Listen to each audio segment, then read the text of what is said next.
to introduce Jane Andrews, President of the League of Women Voters of San Diego. Thank you, Jean. It's a delight to have you all here, and I want to welcome you on behalf of both the League of Women Voters of San Diego and the League of Women Voters of North County, San Diego. This webinar is a joint effort of both leagues. Before we begin, I do want to highlight that there are many events and activities of both leagues in the coming months. This is an important election year, so please have a look at our websites. These will be posted in the chat. I also want to make note that we are going to have a follow-up webinar on the subject of housing 2 weeks from tonight on Wednesday, March 11th at 5:30, not 6. It's going to be entitled New in Town Factory-Built Housing, and it's going to help explain to us alternatives to traditional housing production process. So before we begin, I just want to remind everyone that the League is a nonpartisan grassroots organization. We do not support or oppose a candidate or a political party. But we do hold elected officials accountable, and we advocate on issues that have been carefully considered by our local as well as national leadership. So I want to remind people to be sure to put questions in the Q&A. We will have our presentation, but it will be followed by a question and answer period. And Wendy Young, who is the LWVSD events chair, and I will be alternating picking questions. So I am delighted to turn our webinar now over to Mary Thompson, Miles Pomeroy, and Ann Olmsted, who are stalwart members of our Joint Housing Committee. We're excited to hear what you have to say. Well, thank you, Anne, or Jane, excuse me, and welcome everyone, and thank you for your interest in affordable housing. Joining me in presenting this program are Miles Pomeroy and Ann Olmsted. We are members of the San Diego and North County San Diego League of Women Voters. We share leadership roles in the League's Regional Housing and Homelessness Interest Group. This group has authored the League's Regional Housing Action Policy and Homelessness Action Policy. We hope this presentation will stimulate your interest in becoming more involved in the League's Housing and Homelessness Interest Group, fondly known as H&H. This presentation will take about 45 minutes, leaving time for your questions at the end. All slides will be available on both Leagues' websites, so don't worry about taking notes. There's no simple explanation for the housing challenges faced in the San Diego region and other major metropolitan areas in California and the U.S., where the cost of housing has climbed steeply, especially during the past 5 years. The high cost of housing touches every aspect of life in our community. It is one of the root causes of homelessness and has made it difficult for many residents to afford and meet basic needs such as food, utilities, childcare, healthcare, and transportation. Our focus is on addressing the very real housing needs and challenges of lower income households. This presentation identifies key elements affecting housing affordability, equity, and the roles government policy and private entities play. The League of Women Voters fosters productive conversations around these themes and supports policies to promote affordable housing for all in our region. Here's the agenda of what we're going to cover in the next 45 minutes or so in this presentation. We will outline the key factors in the affordable housing story. We'll dig into affordability, how affordable housing for lower income households is created, funded, and built, and policies that can help markets work again. Our goal is to offer a framework to give you the tools to better understand the devilish details of this complex subject. Throughout the presentation, you'll see signs of what's called the 5 P's of affordable housing: producing affordable housing, preserving affordable housing, protecting tenants, preventing displacement, and promoting equity, inclusion, and sustainability. Our focus will be on the first two, producing and preserving affordable housing. And as mentioned, as your questions come to mind, please add them to the Q&A function, and we'll do our best to respond at the end. The simple response to any shortage is this: when demand is great, supply more. Unfortunately, the law of supply and demand should work, eventually, except when it doesn't. Your idea of an affordable home might be an apartment or a house set in a well-planned city within your budget while still paying for all the other necessities. For many, that seems like an unattainable dream. The high cost of housing affects the whole community, making it hard for school districts to recruit teachers, fire departments to hire firefighters, and service workers like hotel employees, gardeners, cleaning staff, etc., to find housing that doesn't require over 50% of their monthly income, leaving little or no money for food, healthcare, and other necessities. Some people move out of state in search of affordability, while others double or triple up, live in substandard housing, or have to work 2 or 3 jobs. Housing affordability is complicated. We'll look at the number of issues related to planning, developing, funding, and creating and preserving affordable housing, and the roles played by many levels of government and private industry. Many of the big things that would address supply are going in the wrong direction. Cost factors of land, material, labor, and money are usually cited as what's making housing unaffordable. The cost of land. When demand for housing is high, as it is in San Diego, when zoning is changed to increase allowable density, that can cause land values to increase because more housing units can now be built on the site.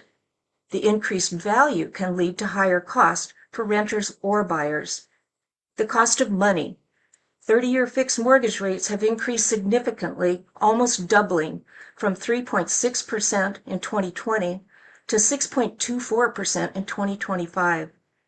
The cost of building materials, steel, lumber, concrete, copper, glass, and plastics that go into home construction have been rising for years and up until now have been subject to tariffs.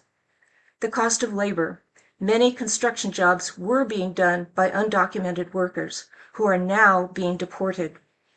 In most of the state's major urban areas, the bulk of a single-family house's price is locked into the land it sits on. Not only does this make new housing more expensive, but it also influences what kind of housing gets produced. Developers prioritize high-end projects, since even the cheapest prefab unit will come stuck with a steep fixed construction cost. According to the San Diego Housing Commission's April 2025 study, the average price of land for apartments, multifamily projects was $8.2 million per acre. In a 2025 RAND Corporation study, The High Cost of Producing Multifamily Housing in California, the authors concluded that understanding key cost factors is a requirement for developing housing policy reforms that can directly contribute to increased affordability. That study compared housing policies between Texas, California, and Colorado.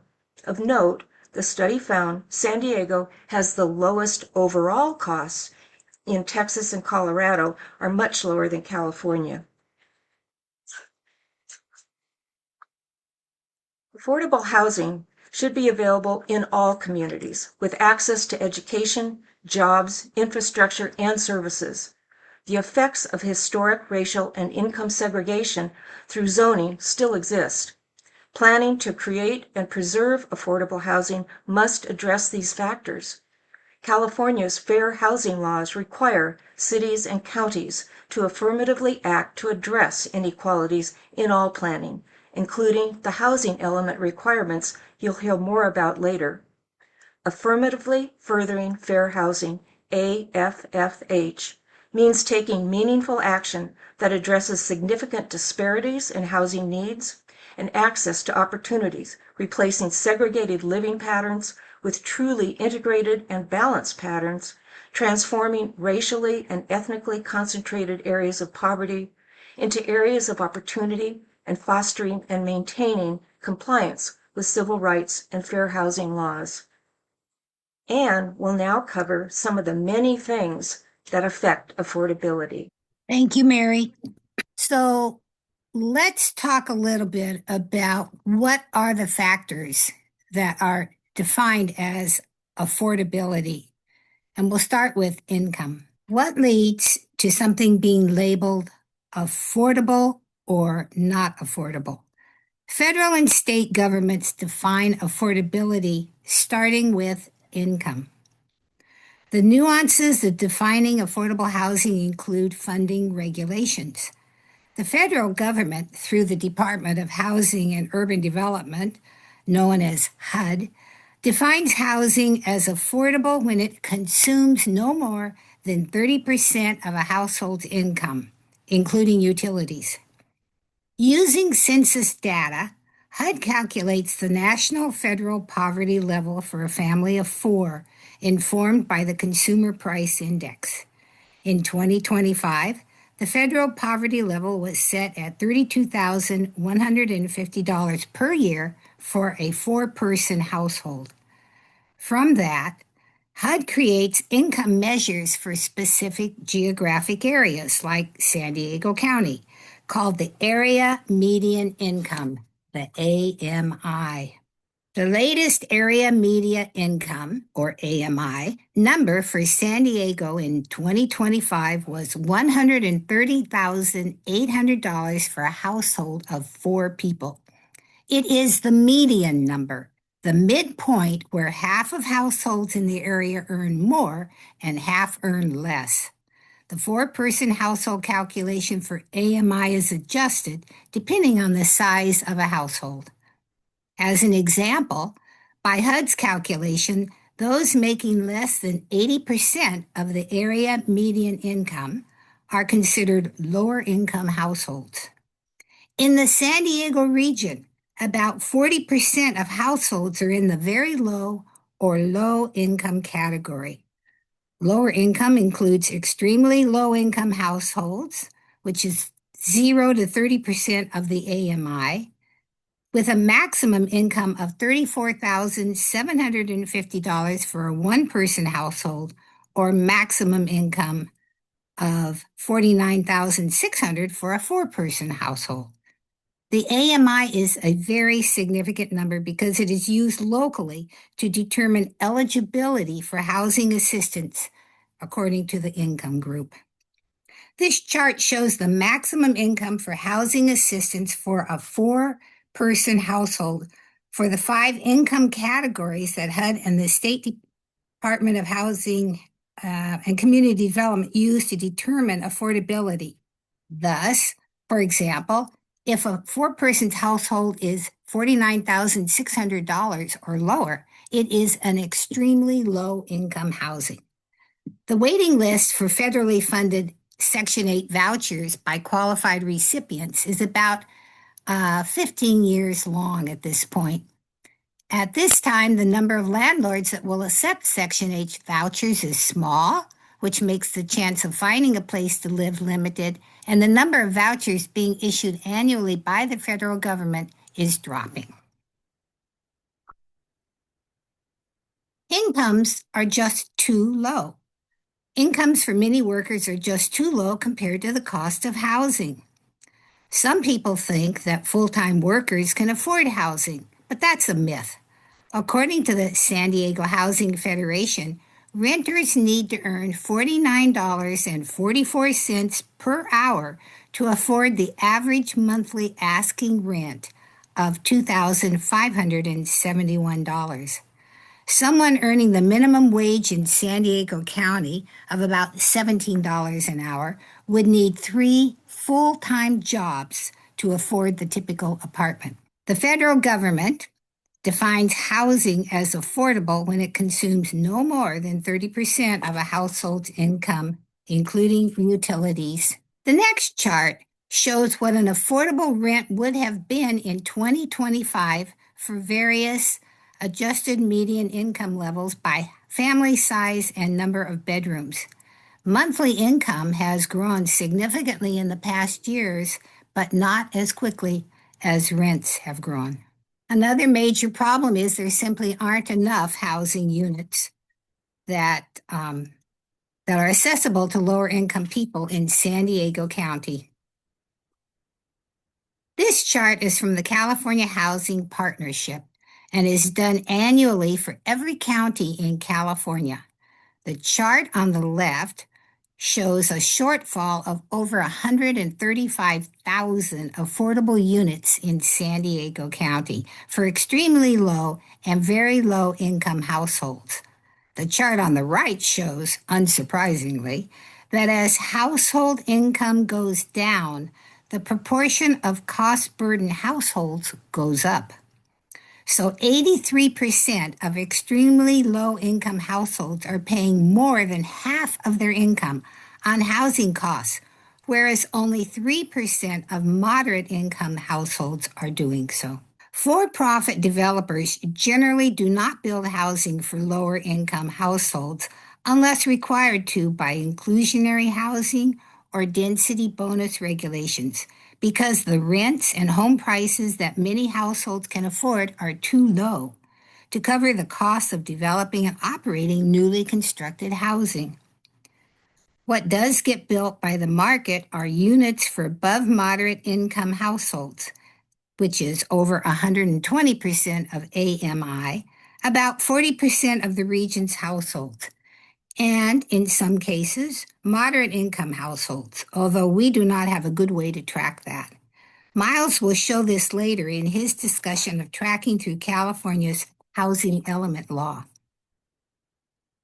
Another factor in declining affordable housing is directly related to a decrease in government money targeting housing. As mentioned, market rate housing developers build higher end, more expensive units to cover their costs and to maximize their profits. Government funding has a role in the production and preservation of affordable housing. Rental subsidies, including Section 8, have declined precipitously over the past 50 years. The chart on the left shows the steady decline of rental assistance going back to the 1975-85 period. The chart on the right shows the steady decline of federal housing investment relative to the growth of the gross domestic product since 1985. Although the legend shows federal housing assistance in orange, it is not detectable on the chart because housing assistance is in the billions, whereas the GDP is now in the trillions. As the RAND study and many other studies show, regulations by local governments have caused long delays in getting housing built, and the time is money phrase sums up the problem this creates. And now Miles will say more about what is stopping more production of affordable housing. Thank you, Ann. So why doesn't the housing market produce more affordable housing? The affordable housing issue we're addressing today is focused on housing for lower income households. Affordable housing for lower income households is provided using Section 8 vouchers, federal, state, and local subsidy funding, including the low-income housing tax credit, to build new or acquire and rehabilitate existing housing or housing being built using state or local programs such as the density bonus, which is required by state law, inclusionary housing, which we'll explain later, or other programs like the City of San Diego's Complete Communities Bonus Program. There are some programs that provide housing for moderate income households, but they produce housing to a lesser degree. More low-income affordable units aren't built because of insufficient funding and subsidies, plus insufficient regulatory incentives and requirements that they be built. The market simply does not and cannot build low-income affordable units on its own, given the way that housing is financed in this country. However, the legislature has passed a number of laws in recent years that do incentivize affordable housing in order to get the benefit of reduced processing time in return for providing a certain number of affordable units. A key step in planning at many levels, the State Department's Department of Finance anticipates changes in population by region and sets goals to plan to meet those needs. These goals are negotiated with metropolitan planning organizations around the state. Ours here in San Diego is SANDAG, representing the 18 cities and unincorporated areas of the county. These plans are called Regional Housing Needs Assessments, or abbreviated as RHNA, and updated on an 8-year cycle. The county and all of the local cities in the county also have a responsibility. They have to update their housing plans called housing elements every 8 years, including showing how they will meet their assigned RHNA goals. The next slide elaborates on this process. So the California Department of Housing and Community Development, or HCD, requires that all local governments, cities and counties, plan to meet the housing needs of everyone in their communities. This process starts with HCD determining how much housing at a variety of affordability levels is needed, excuse me, for each region in the state. Regional governments develop a methodology to allocate housing to local governments. California's local governments then prepare and adopt their housing elements as part of their general plan, which is also required by the state, to show how the local jurisdiction will meet their local housing needs. HCD requires annual reports from local governments to show the progress being made against the goals. For the San Diego region as a whole, we're doing very well in excuse me, in meeting our above moderate income goal, but we are doing much worse in meeting moderate, low, and very low income unit goals. And this pattern is similar for all 18 jurisdictions in the region. HCD and the Attorney General have been increasingly active in enforcing the housing laws, particularly with respect to whether cities adopt their housing elements in a timely manner. Once adopted, local jurisdictions are expected to make a good faith effort to meet their RHNA goals in their housing element plans. Local and county governments use zoning to guide the development of units in their housing elements. The housing element, as I said, is a required element in the general plan. Zoning is a set of detailed land use and development regulations that guide development on individual parcels.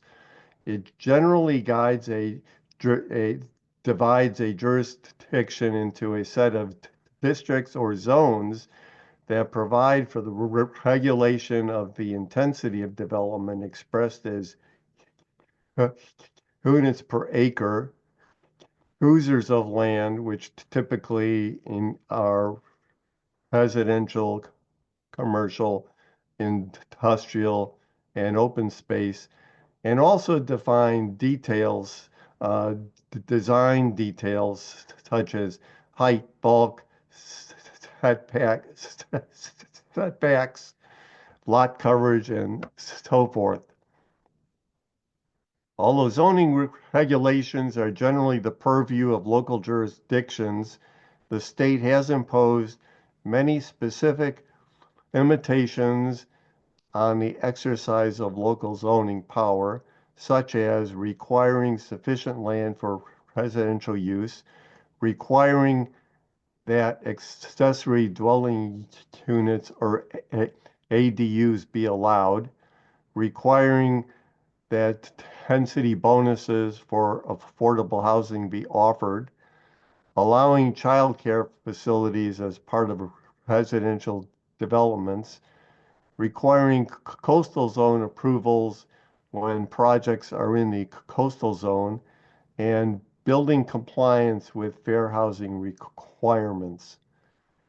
Planning has matured over the years, and as a result now, communities now consider what are called high and low resource areas. The next slide shows how these resource areas are categorized and mapped. To foster inclusive communities free from barriers that restrict access to opportunity, the California Department of Housing and Community Development developed mapping tools that are intended to advance the state's affirmatively fair housing, otherwise known as AFFH. The League of Women Voters joins all levels of California government in stating that affordable housing should be available in all communities with access to education, jobs, infrastructure, and services.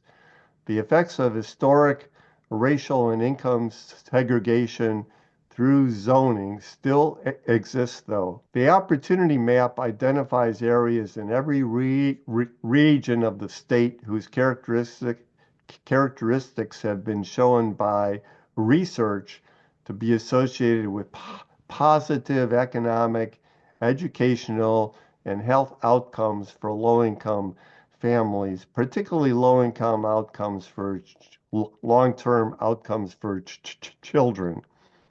As such, the map is intended to inform efforts to advance the AFFH objective of increasing access to opportunity.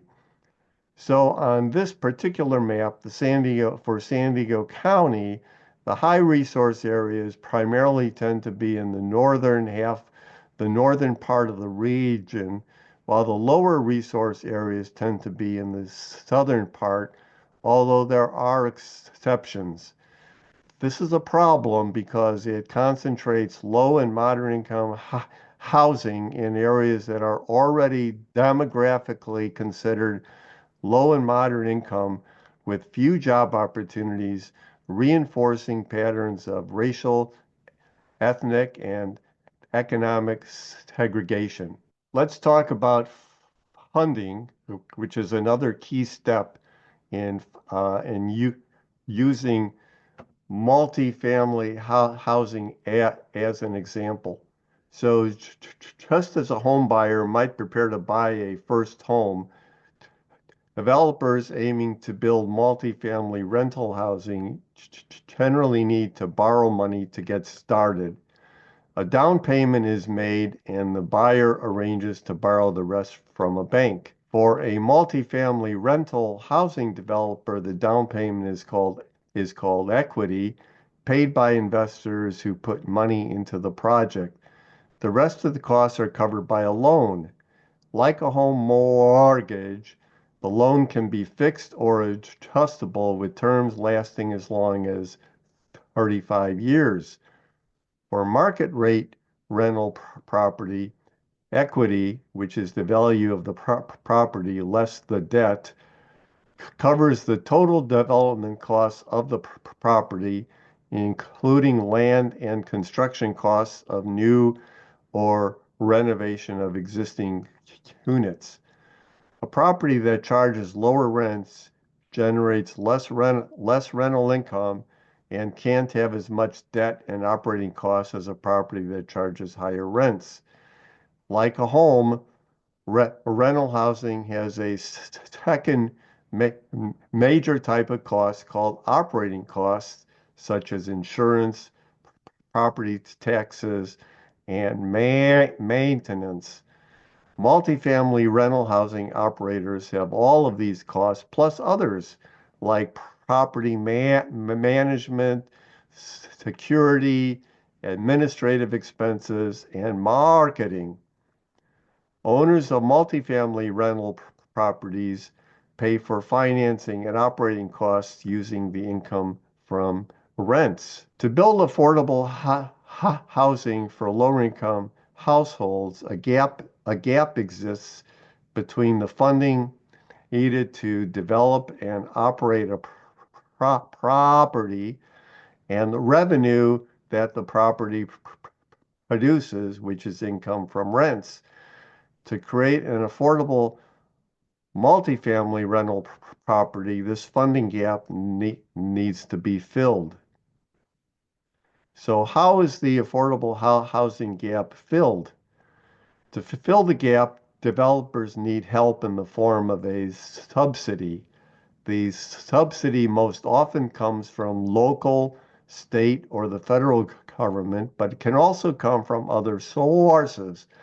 The subsidy can be used to help cover construction costs, rents, or operating costs. Assistance with construction costs reduces the amount that the developer needs to borrow.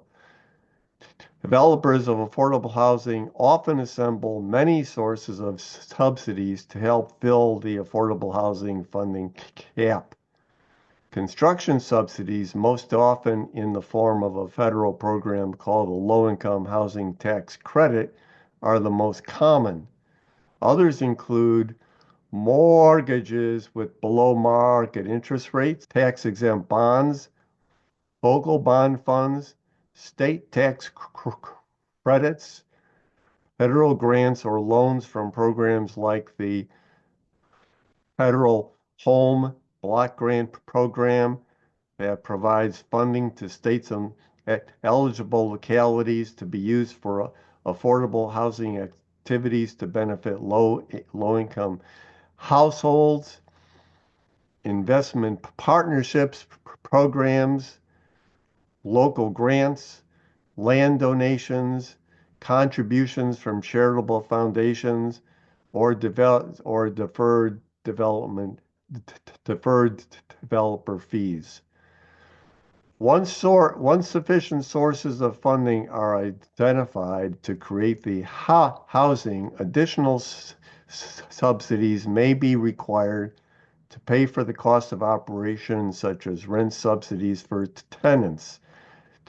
Developers generally try to use the minimum number of subsidies, the minimum number of subsidy sources possible, because each additional source of subsidy makes funding more complex and more time-consuming.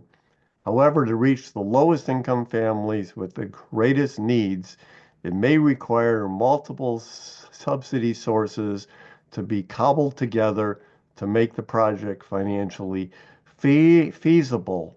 A project is not feasible unless it covers 100% of its funding gap, so every source of funding matters. And now Mary will look at how all of this comes together in actually building affordable housing.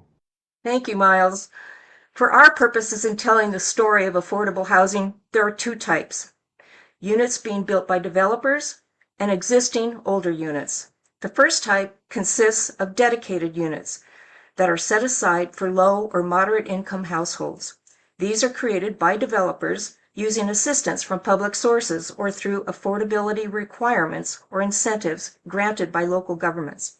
The second type are called naturally occurring affordable housing, NOAH, which are not deed restricted and without any state or local subsidy or voucher. In the past, the federal government was the sole funder of construction of many affordable housing developments. Today, dedicated affordable housing is usually created using subsidies from multiple sources, as Miles described. Other dedicated affordable units are created as a result of affordability incentives or requirements established by local or state governments, the density bonus law, or local inclusionary housing requirements. These units may be built by for-profit developers who don't ordinarily focus on affordable housing, but are willing to do so in order to get their projects approved. For example, a city may require that a share of the units in a new market rate development over a certain size be affordable, the inclusionary requirement. Or a city may offer incentives, such as the ability to build at higher density for developments that include affordable housing. Dedicated affordable housing units have legally binding restrictions on who can live in the housing and how long it must remain affordable to a specific income group. These units may continue to serve lower income households for as long as 30 or 50 years or more. Here are some examples of local requirements, some with incentives to encourage development of affordable units. Inclusionary requirements may specify that the units be on the same site as the project or off-site at a nearby location. State law requires that cities offering an alternative to providing affordable units on site. Typically, this requirement is met by allowing developers to pay an in lieu fee. State density bonus law requires local jurisdictions to offer bonuses for development of additional housing for projects that include affordable units, including development where all housing is deed restricted. A good example of this is the City of San Diego's density bonus program. In San Diego, most affordable housing produced between 2021 and 2024 was permitted through the density bonus program. It created the most homes for low and very low income households and made up over 80% of affordable homes in high resource areas across all programs. In 2024, just over 2,600 new homes were permitted using the density bonus program. Between 2021 and 2024, almost 3,400 new homes were permitted using the density bonus program. Naturally occurring affordable housing, known as NOAH, is housing that's affordable without any government subsidy. Often these are older homes, usually apartment buildings, whose rents have become affordable over time as newer properties have come online, but they do not have legally binding affordability requirements. As rental prices continue to rise, the number of available rental homes for moderate and low-income renters continues to decline. NOAH properties are especially at risk as there are no affordability covenants that limit the amount of rent that an owner can charge. Also, these units are often torn down and replaced by new, higher-end luxury housing. Here, government subsidies or enforced restrictions can help preserve affordability and avoid displacement. This slide shows some local and state laws which can provide incentives to preserve existing affordable housing. For example, taking credit for preserved units when sold and rent restricted, in tabulating RHNA goals, and so on. Earlier, we identified the 5 P's of affordable housing. While our focus has been on producing and preserving affordable housing, the other 3 P's are important: protecting tenants, preventing displacement, and promoting equity in inclusion and sustainability. Policy and process changes can help keep the cost down on deed-restricted affordable housing. For example, the RAND study cited positive effects of accelerating the time to approve housing developments by local jurisdictions. By doing so, it estimated California could reduce the average 15-month gap in pre-development time, thereby reducing production costs. Of course, there are trade-offs, which could involve basic values that Californians hold dear. For example, should environmental reviews be further reduced? Should high mandated wages on construction projects be reduced? Should prescriptive but costly design requirements be reduced? These could involve difficult choices which must be balanced against one another. Many of these choices would need to be made at the state level. These choices and remedies to fix the problem exist against a larger backdrop. There are 2 competing theories of housing.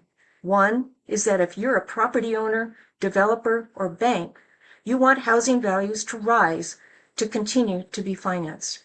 If you're an advocate for affordable housing, you want values to go down to make housing available for a broader segment of the population. This is the basic conflict given our current method of financing capital needed for housing in this country. To be clear, at the very lowest income or poverty levels, subsidies may always be necessary. However, to create housing for lower income households requires comprehensive strategies that go beyond a reliance on the marketplace. Part of any strategy should be ensuring that new affordable housing can be built quickly and efficiently, and strengthening preservation and rental assistance programs. And showed us that the region's area median income of $130,800 leaves many in our population behind. Miles called our attention to progress toward RENA goals from 2021 to 2029. Except for above moderate income units, progress achieved towards goals is low. About 15% for moderate units, 18% for low income units, and 8% for very low income units. These measurements suggest we must focus on affordable housing units that can be built quickly and efficiently, as well as strengthening preservation and rental assistance. This slide shows some of the changes to be considered. Pursue local and state funding mechanisms to leverage other public and private funding sources. Incentivize diverse housing types and new affordable developments that serve very low and extremely low income families. Invest in and provide financial access to collective ownership models, such as social housing and community land trusts. Preserve existing affordable housing. Increase resources for local, state, and federal rental assistance. Rethinking how truly affordable housing gets financed and built is needed. In this presentation, we have looked at the major components related to affordability, why more units at an affordable level aren't produced, how those that are produced came to be. The supply of above moderate income housing is not a problem in San Diego or most cities. We are producing sufficient above moderate income market rate housing, and maybe even a fair amount of moderate income housing. Our housing challenge lies in the need for more affordable housing for lower income households. This will require more government subsidies and stronger regulatory incentives and requirements. More needs to be done to show truly meaningful results. As we hope we've demonstrated tonight, more needs to be done to increase affordability. In the past decades, the federal government has significantly decreased its financial commitment to housing. If basic housing is a human right, as the League believes, then the role of government in helping to accomplish that goal is undeniable. The League's voice in local housing policy decisions and the State League's voice in California housing policy can have an effect. We welcome you to join us in shaping local policy. Please visit our webpage. And now, Jane, over to you. Okay.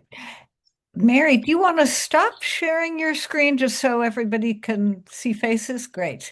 Thank you. So thank you very much. We have a few questions in the Q&A, but I'm hoping that we will get some more. I have a bunch of my own, so maybe we'll start out with one of mine. I wanted to ask if there are ways that other countries are doing better with providing housing, low-income housing, than we are, and that you, the three of you, think are working well. How can we learn from what other countries are doing?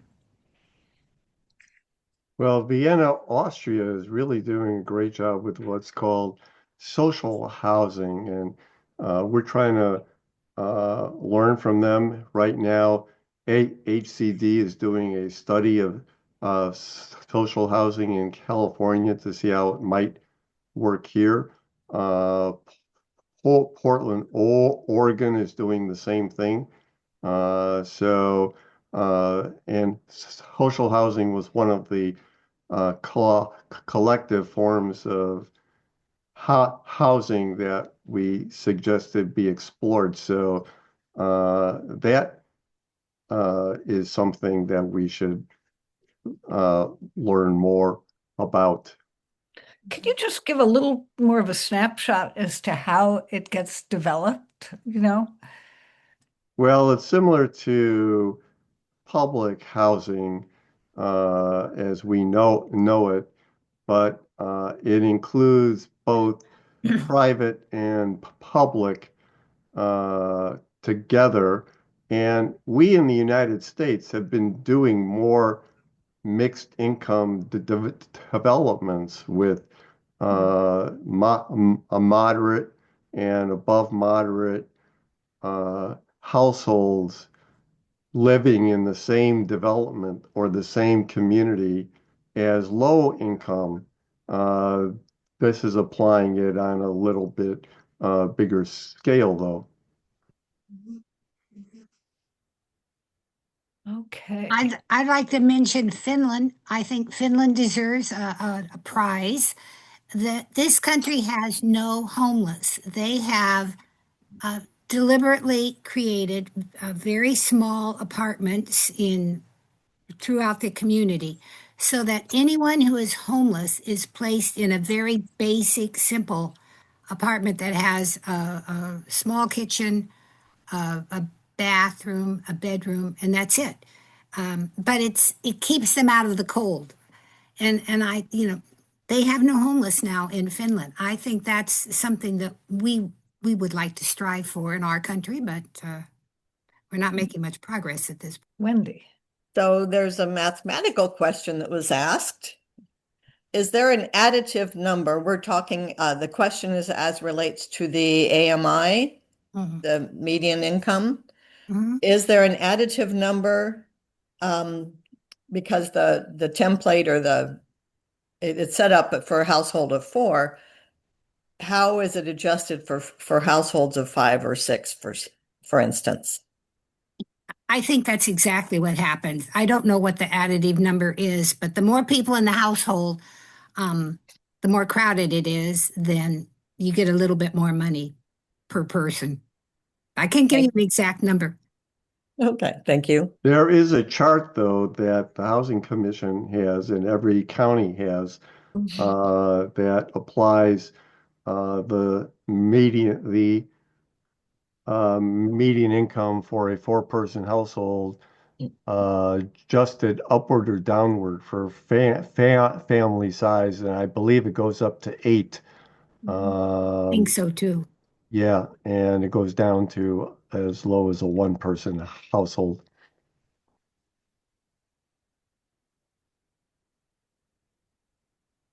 Okay, I have a tough question for you all. As you know, we have quite a few seats that are up for election this year locally.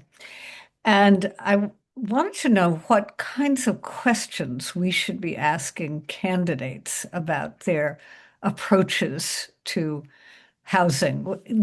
I realize there's the local, there's the state, and obviously the federal, but what are the key questions about local policies on housing right now for candidates, for example, for city council?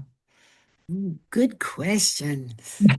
I said it would be tough. Well, but I guess I would jump in and say that, local policies are made locally. We all must adhere to the state policies, but local policies are the kinds of policies where we're maybe in compliance with state density bonus laws, state inclusionary ordinances, but apply them is the point. And, some of the cities throughout the North County, most have adopted an inclusionary ordinance, but not all. And that is, it's on the books. And it is one of the things that we can see is it would enforce affordable units in a project. And so the laws are there and the jurisdictions should use them. Yeah. I would suggest that the first thing you ask is, what would you, as a council member or whatever, what would you do to encourage more affordable housing? And ask for a specific detailed answer, not a, oh, I'm in favor. That won't cut it. Exactly how would you contribute toward more affordable housing in your jurisdiction should you be elected? That's the first question.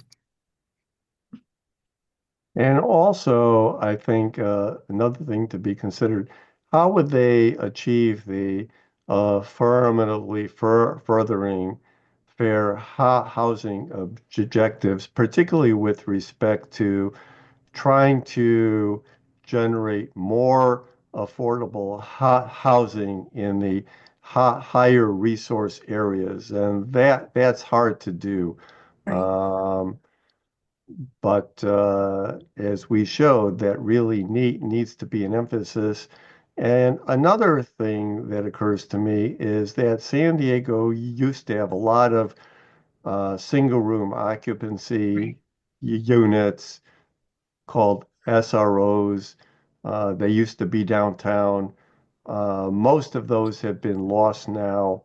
How can we bring those back in a meaningful way? And that would do a lot to alleviate the homeless problem that we have now. Mhm. I'd jump on to Miles' answer about the the low and high opportunity areas. You saw it on the map. It's all mapped out for us where needs are.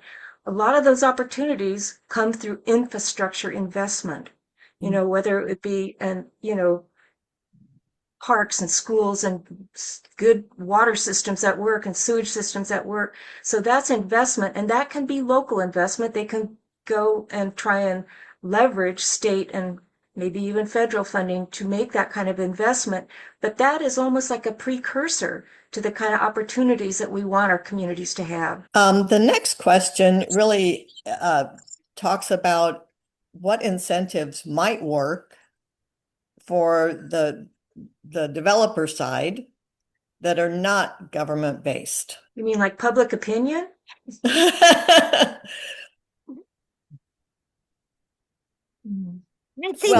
let me add a twist to this because you've kind of alluded to this. It's not in this person's question. There's data that says that if people of lower resources are in a higher resourced housing area, and I'm thinking specifically of kids, that those kids do perform better. Exactly. So how, this is a slightly political charged angle to this question. How to incentivize people to do that versus making their affordable units down in the flood zones. Yeah. Well, for one thing, the city of San Diego entered into a settlement with a group of homeowners in southeastern San Diego last year. And that settlement provides that 70% of future affordable housing through 2028 be located in higher resource areas. Um, so we need to be monitoring that closely to see the extent to which they're actually able to do that.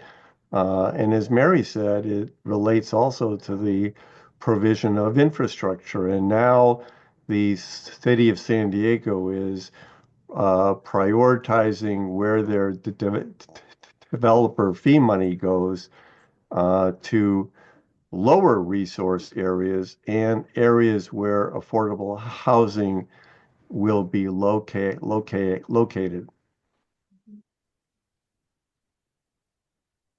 You asked about non-governmental incentives, and I suspect that, as Mary has indicated, the community itself, I think, has to express a willingness and a welcoming attitude.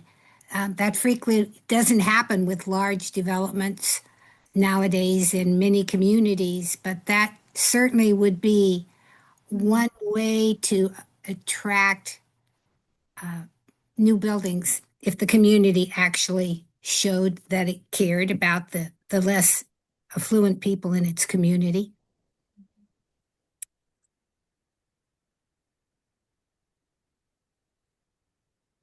Okay.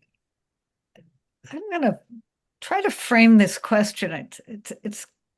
It's a big picture one, but is our housing affordability crisis a direct outcome of this K-shaped economy we have here in the US, where there's a massive wealth gap and It's also tied to assets rather than wages, so that wage-dependent workers, the lower arm of the K shape, see their buying power just obliterated by luxury costs, inflation, and borrowing costs.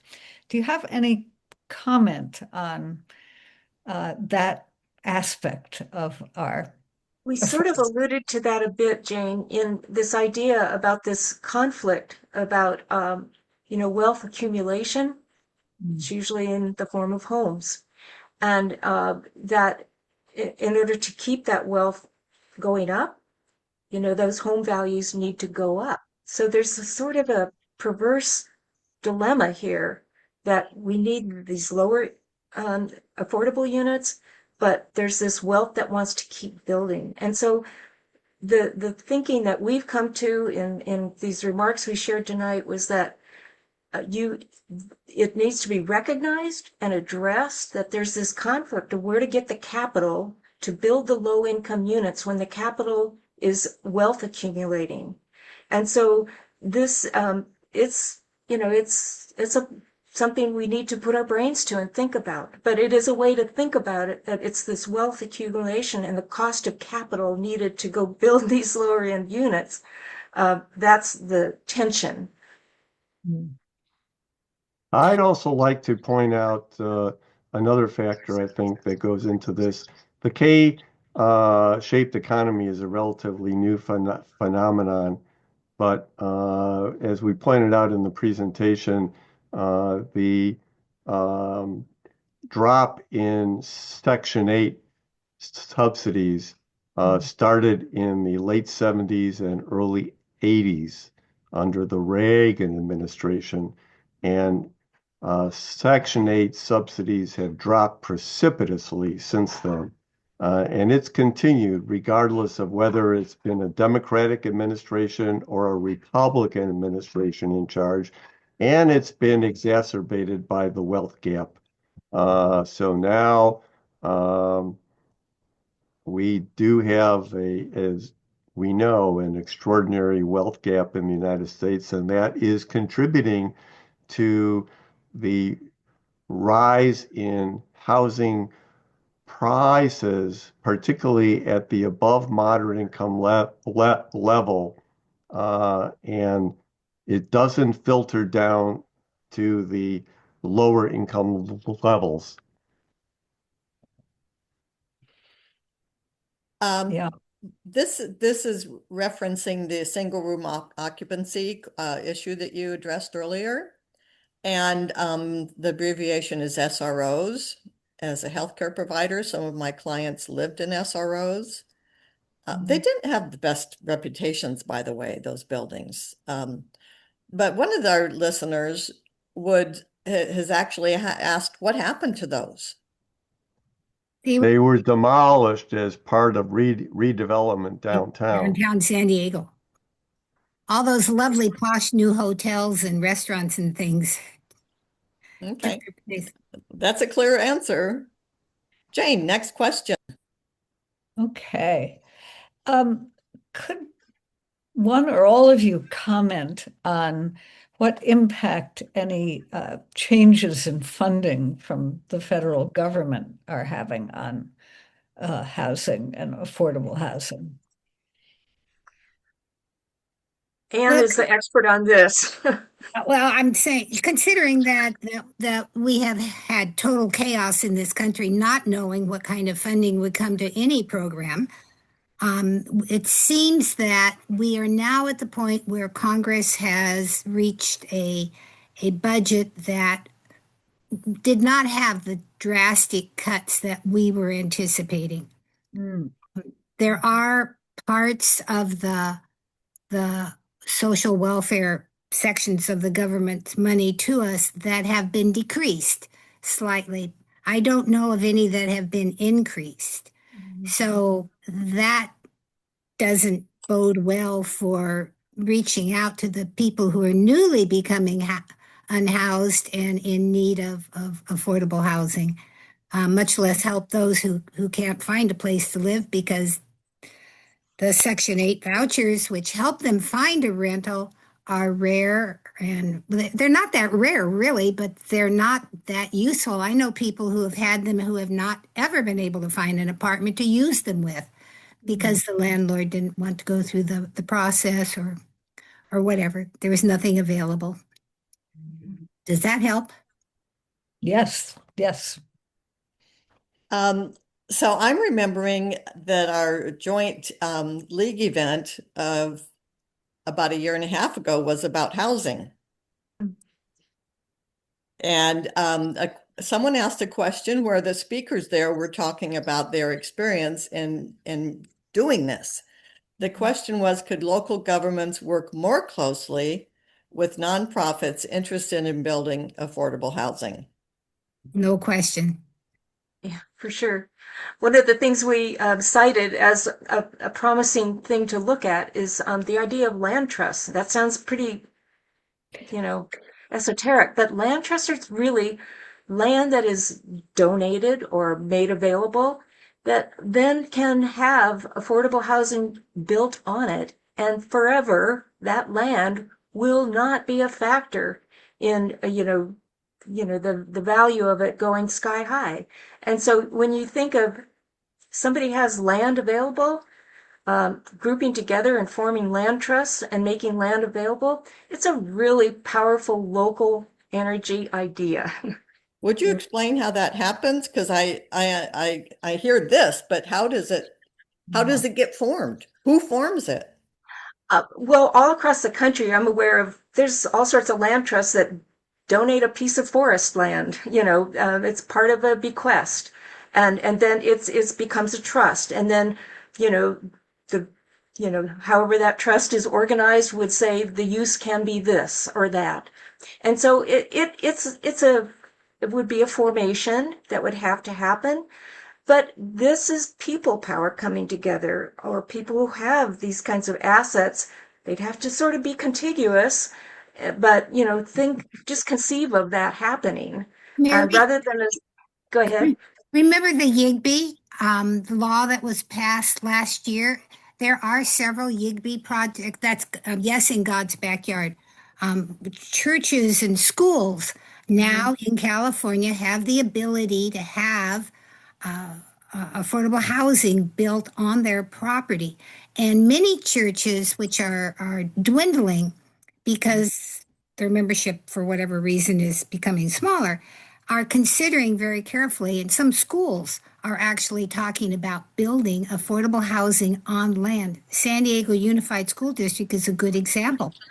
Um, you know, I think that the creativity that's needed um, is out there. It's a question of the motivation to do it. But some of the churches are considering it, and we actually talked to Mary. What was the name of the group? I want to say it's loosely affiliated with interfaith, but I'm not It, sure. it's But there's Interfaith one church Community down in Service. Yeah. South County where it's actually there. They've done it. Yes, they've actually got one going where a church has actually donated land and will then receive rental eventually because that's one of those packages that are put together by, some government funds and some private funds and an investment, and it all works out, but it takes time. And that's There, I think really hopeful. there is a community land trust that's been operating for a number of years in San Diego in the Otay Mesa Nestor community near the international border. And the Linda Vista Community Planning Group has expressed interest in trying to encourage the formation of a community land trust. Okay, here's an enforcement question for you all. Uh, in the questioner's experience, the teeth emphasized for enforcement and penalties by the state have improved, but still see so much non-compliance. What strategies do you suggest to improve enforcement and sharpen HCD's teeth? Well, the Attorney General has been very aggressive about going after those jurisdictions that have not adopted their housing elements in a timely manner. There's also something called the builder's remedy available, which is another state law that says essentially that if a jurisdiction has not adopted its housing element by the required date, then a developer has the right to go in and build a his project without having to get approval from the local jurisdiction. So as you can imagine, it's been controversial, and there was legislation that the state legislature passed last year to clarify exactly how the builder's remedy would work.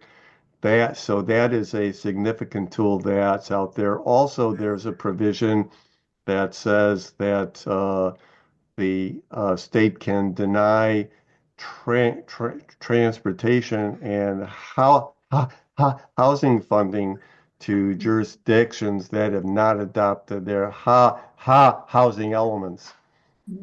Yeah, the threat of maintaining of not forwarding to the cities federal and state money, I think is probably the biggest hammer out there.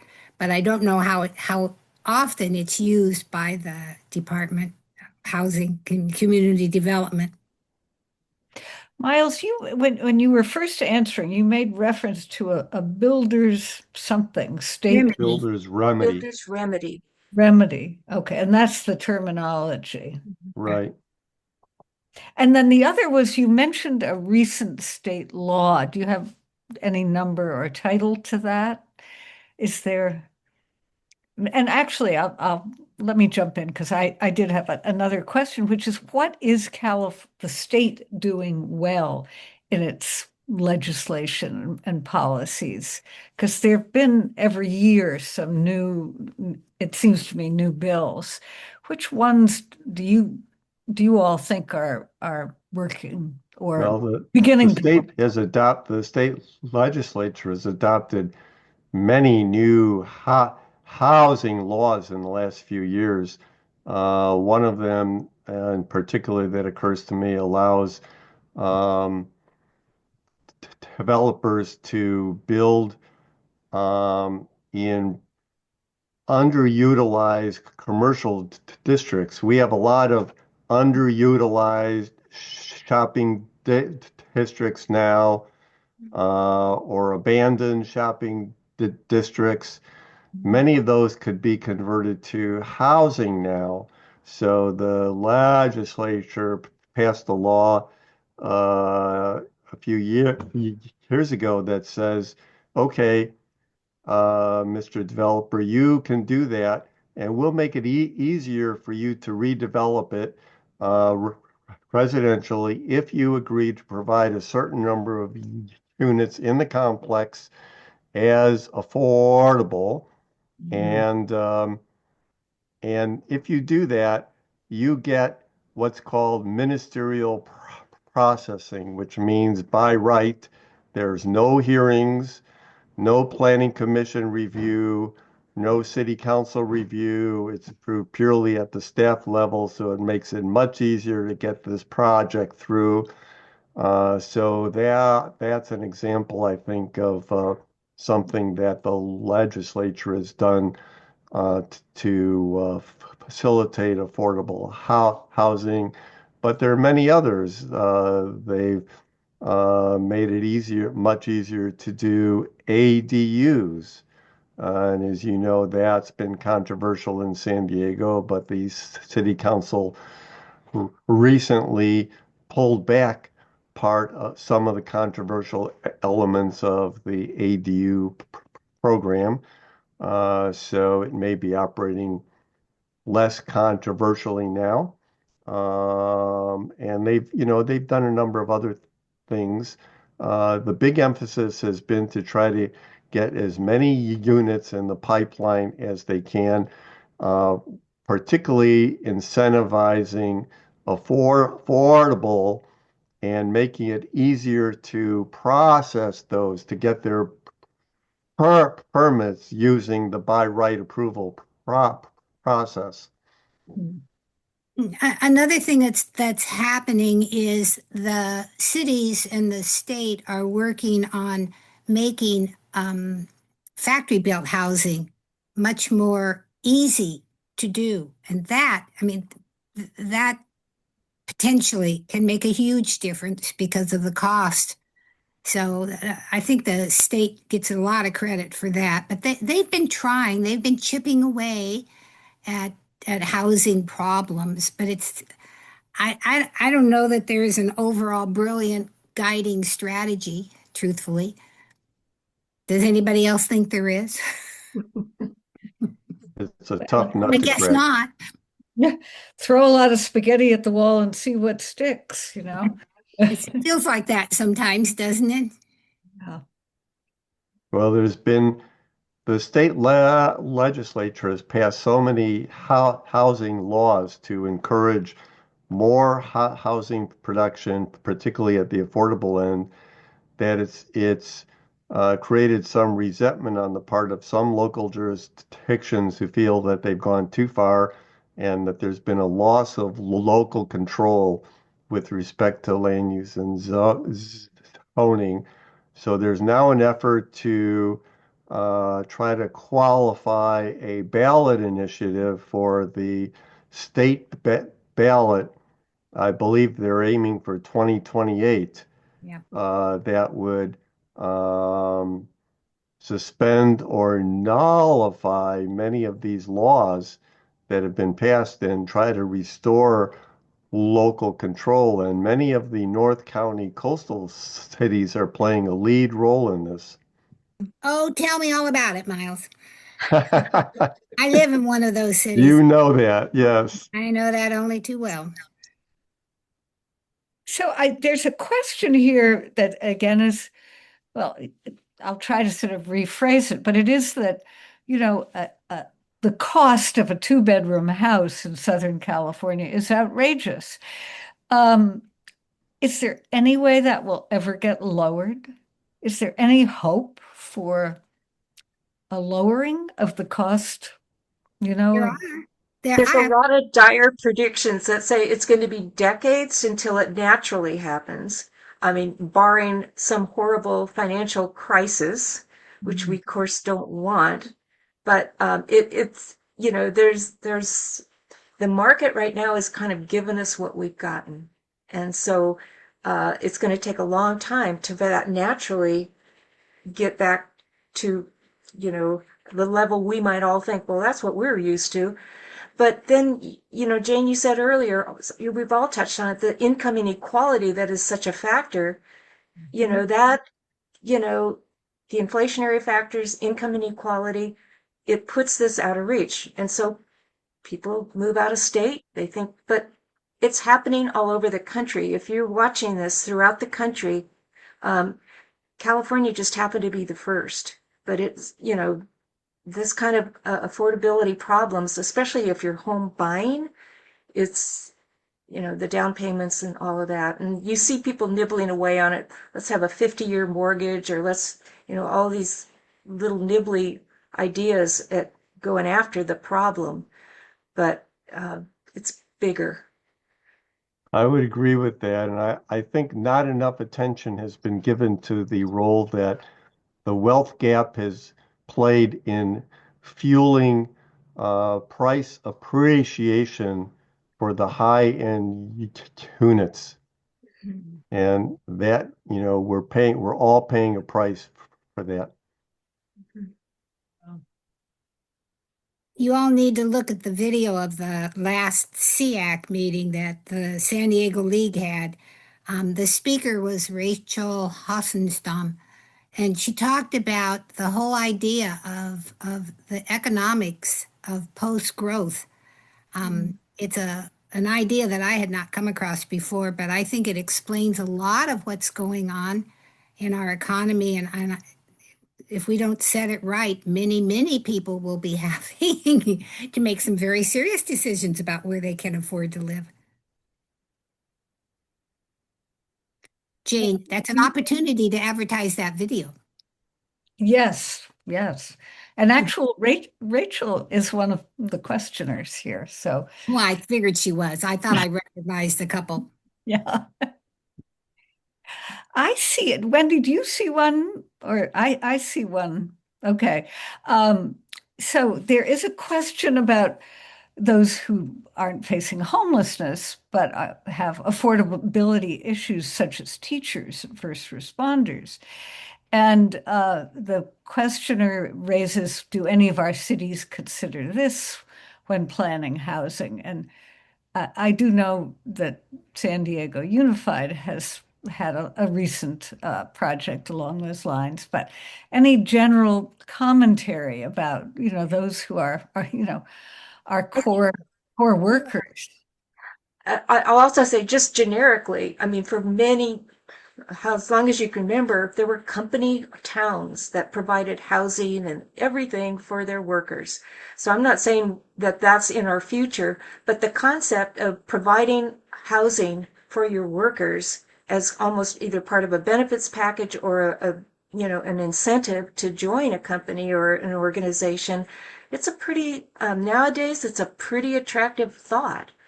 So I think we're probably going to see more of it, and I'm so proud of San Diego Unified for stepping out there on this. So you're in support of that. And are there other cities in or in the county that where there's some similar efforts to provide housing for staff? Not that I've I heard know of of. it. No, Yeah. not that I know of. Because we want to applaud the creative efforts. Yes. Well, and you have to think about it. I mean, if you're earning $17 an hour and you and your spouse are working and you have two children, and you're in an almost impossible situation if you don't have family to help you with childcare, if you have to go a long ways to get to your job. Um, and I don't think it's surprising that the number of people losing shelter and becoming unhoused is starting to grow again because we're going through this period where it seems like it gets better and then it gets a little worse and then it gets a little worse and then a little better. I just don't really know. I feel very sorry for people who are facing a situation where there's no choice. No choices of decent, affordable housing. They have to live in rundown places. Dare I say it, with old rotten things that don't work very well, like the plumbing or the carpeting or whatever. It's just not design. I got through reading this book recently, and it's really on my mind. And I could recommend it to everybody. It's called "There Is No Place for Us." And it is about the people who cannot get the money together to even make a down whatever you call it when you rent an apartment. What's that called? Deposit. A Thank you. deposit. A deposit. So they are living in their cars. They're living in motels where the facilities are something less than desirable. The title says it all. There is no place for them.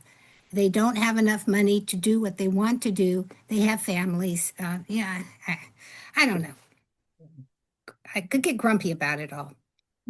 One of the things that I've noticed in the last few years is that there's more emphasis now on trying to locate affordable housing near job opportunities. Mm, Um, and that is moving away from the traditional emphasis of zoning on separation, which was based on separation of use, which means residential would be in one location, commercial and industrial areas in another location. Now we're thinking in terms of integrating those kinds of uses much more closely than we have in the past. And affordable housing is part of that equation. And it's really important to be thinking in terms of locating affordable housing in proximity to job opportunities. And that relates directly to what we were talking about earlier with respect to the resource areas map. Okay, well, we've asked you a lot of questions. We haven't covered every single one. There are quite a few which were more about kind of income support. And I wanted to keep us a little more focused on the housing side of it, but they're obviously intertwined too. So I just want to thank you for your expertise, your experience, your insights, and not to mention just your hard work and gathering all this complicated information together in a way that's digestible.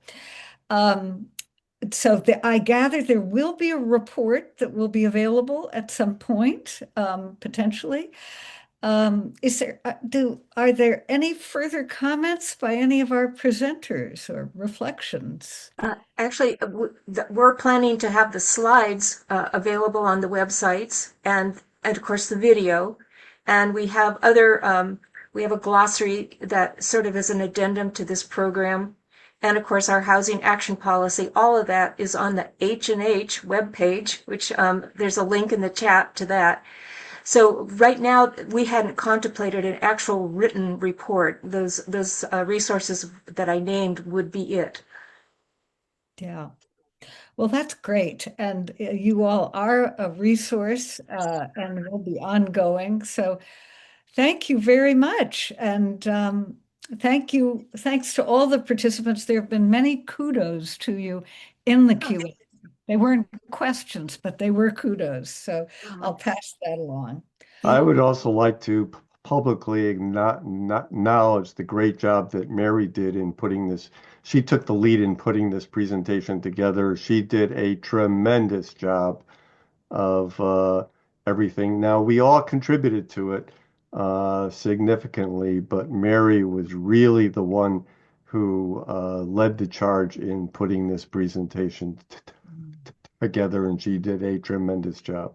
She Thank you, did. Miles. Thank you. Well, I'm well, expressing thank you. Well, thanks of the audience. all right. You While we're did. at it, I want to thank our question sorters. I think that's the really harder job. And you guys did a great job of feeding us answerable questions. All right. Well, thank you all and good night to one and all. Good Thank you. night. Good night. Speaks, please.